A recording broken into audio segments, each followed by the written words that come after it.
Last week, we had a pretty rousing Torah study where everybody got pretty excited about the ideas that we were talking about. And I actually left and continued to stew on everything that was said all week. And lucky for me, I felt like this week's Torah portion kind of continued in that vein. And now I have an excuse to continue to think through some of the thoughts and the questions that were raised last week. And again, I won't promise to put a bow on it, but I think that there's a little bit more resolution, some more clarity this week.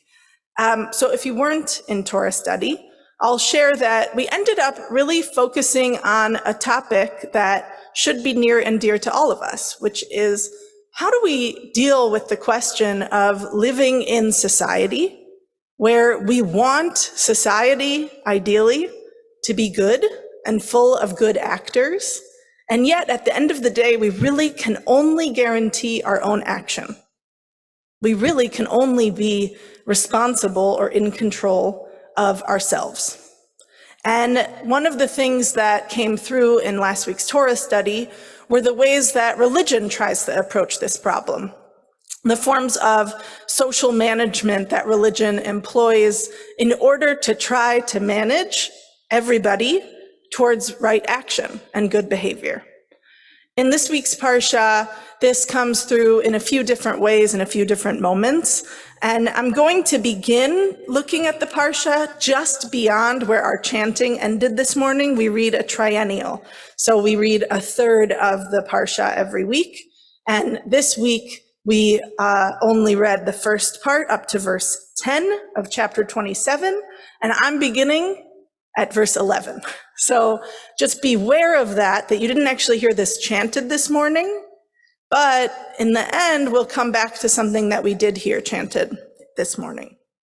So in verse 11, we're told about a ritual that's meant to occur when the Israelites finally enter the land of Israel. And that ritual begins first by separating the tribes into two different groups, 6 and 6, and having them stand on separate mountains that are meant to represent blessings and curses. And then the Torah goes into a string of curses all the way through chapter 27. We'll talk about those in a moment. And then chapter 28 shares blessings and then another set of curses. So first, I want to just try to understand what exactly is going on in the Torah. We'll relate it back to the topic in a moment. So the curses in chapter 27, juxtaposed with the blessings in chapter 28, seem odd. They're out of sequence with one another. And remember, the scene that's been set, the ritual that's been articulated, is that there's going to be a kind of call and response, curse and blessing ritual taking place between Mount Gerizim and Mount Ebal. And yet the curses that we hear in chapter 27 seem not just to be curses that will happen as a result of, in general, not following the Torah, but specifically outlining actions that we should not do. Once we get to chapter 28, we receive blessings that sound, frankly, a lot more like blessings, and curses that sound a lot more like curses. We're told, blessed shall you be in the city, and blessed shall you be in the country. Blessed shall be your basket and your kneading bowl. Blessed shall be your comings, and blessed shall be your goings. And then later in the curses, cursed shall be your city, and cursed shall be you in the country. Cursed shall be your basket and your kneading bowl. Cursed shall be your comings, and cursed shall you be in your goings. So the scholarly thinking about why there's a disconnect here is that actually the curses that we hear right after we're told about what this ritual will look like are not part of the ritual. So the Torah says there's going to be a ritual, then it lists curses, and those curses have nothing to do with the ritual that's going to take place. Once we get to chapter 28, and we hear these parallel curses and blessings, those are the curses and blessings that are going to be enacted when Bnei Yisrael stand one across from the other. So now I want to make sense of what exactly is going on in chapter 27 with these other types of curses. I'm going to read some of them to you so that you can start to see what I have an issue with. So it begins, verse 15, chapter 27.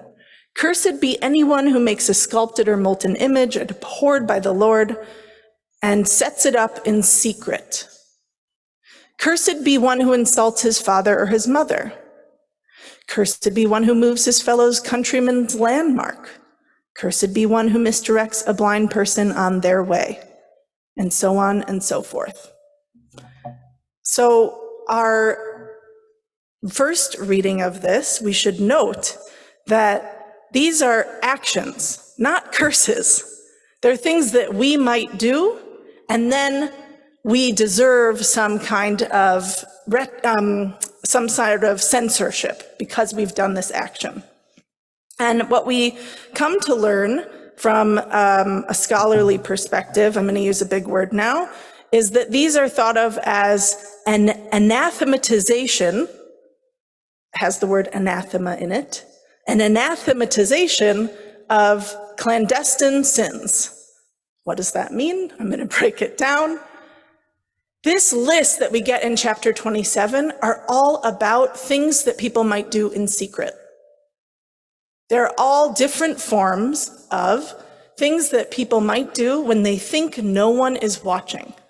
And when we think that we're either going to get away with it or that we won't be able to be held accountable for consequences. And I think this is a very interesting and important thing to heed in this week's Torah portion. And I think it actually has particular resonance for our time. Because on the one hand, of course, in theory, we live in a society that has rules and restrictions, and we might even say that similar to this week's Torah portion, we all carry around a sense of, if I do the right thing, more or less, I'll avoid at least being in trouble for some explicit action. But when this comes to our individual actions and how we behave in a day-to-day sense, what we do in private actually is still an area of great challenge.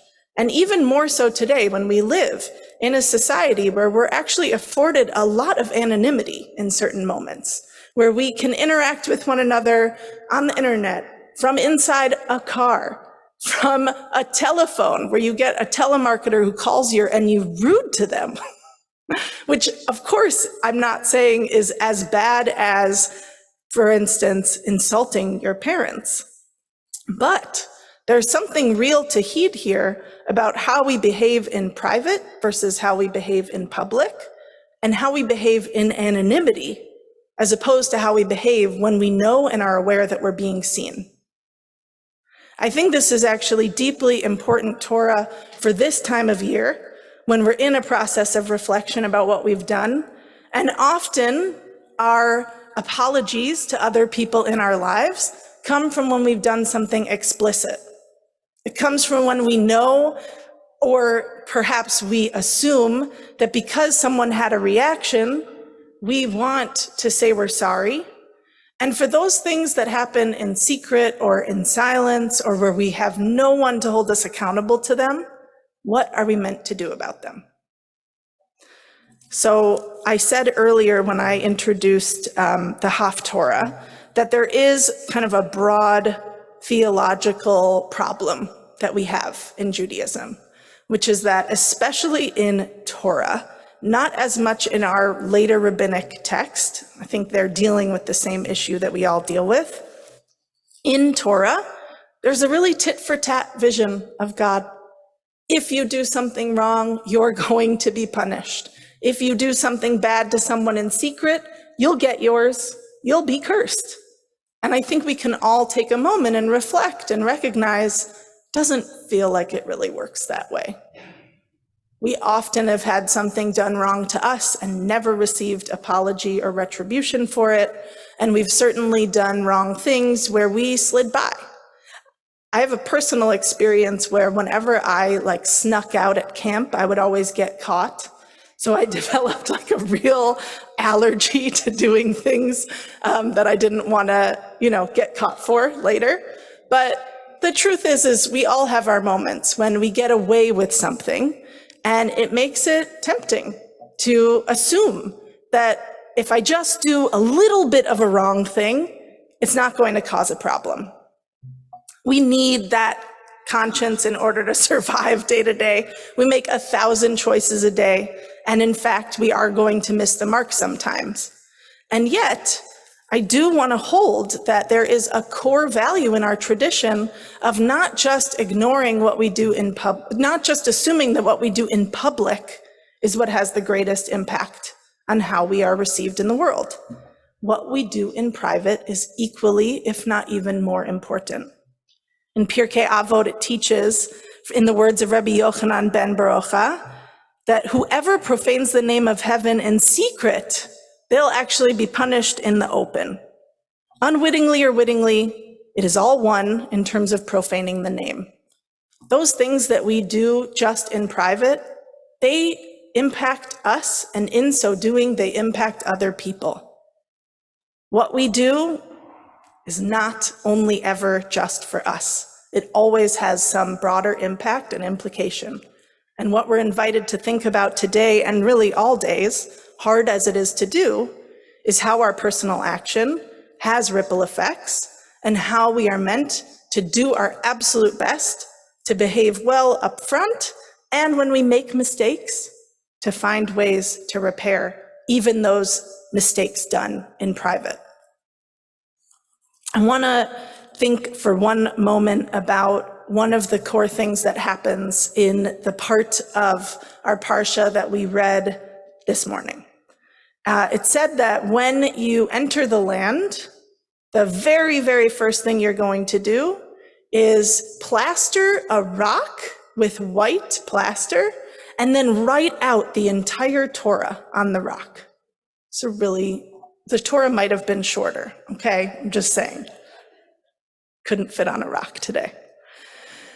And there's two things going on here.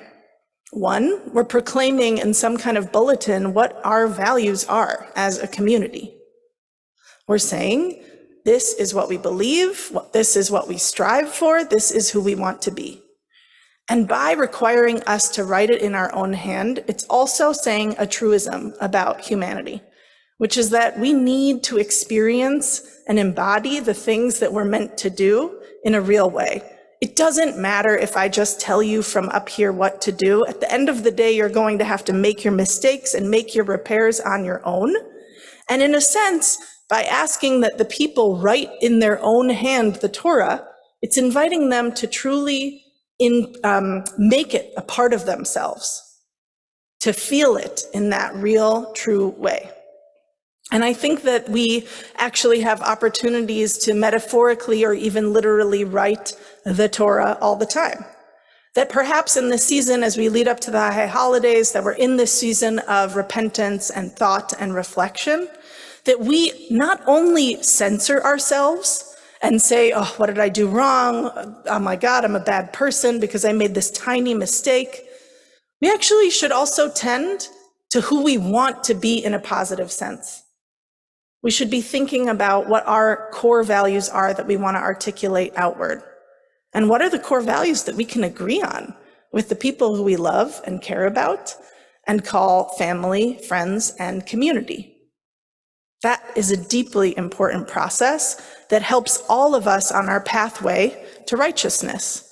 Because if a family and a community and even a society doesn't know what its core values are, then how are we to hold one another accountable to it? And the work of getting there and finding that from a place of agreement is challenging, and that is why it is so deeply important.